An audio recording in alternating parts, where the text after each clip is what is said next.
In this Annapolis Sailing School KeelBoat Club video, we are showing a start where 8 out of 11 boats are all crossing the line within a few seconds of each other, each choosing different spots along the line to start. The boats at the boat end show some of the advantages in that they have starboard right-of-way, but also the disadvantages that it's often more crowded, causing some of the boats to start in a second and third line. The boat that started in the middle enjoyed cleaner air and more flexibility, but needs to wait for the boats to its right to tack. The pennant boats similarly had more clean air, but are constrained in their ability to tack across.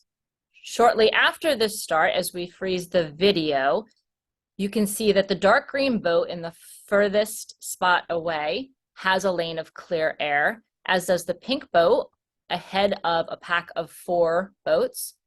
The white boat in the center of the frame also has clear air, as does the teal boat to the left-hand side. Focusing in on the pink boat, you see the effects of her dirty air causing the fleet to spread out, ultimately leading some of the boats behind to begin to make the tactical decision that it's time to tack away so that they can head over to clear air. As they do so, requiring them to execute excellent ducks of starboard right-of-way boats.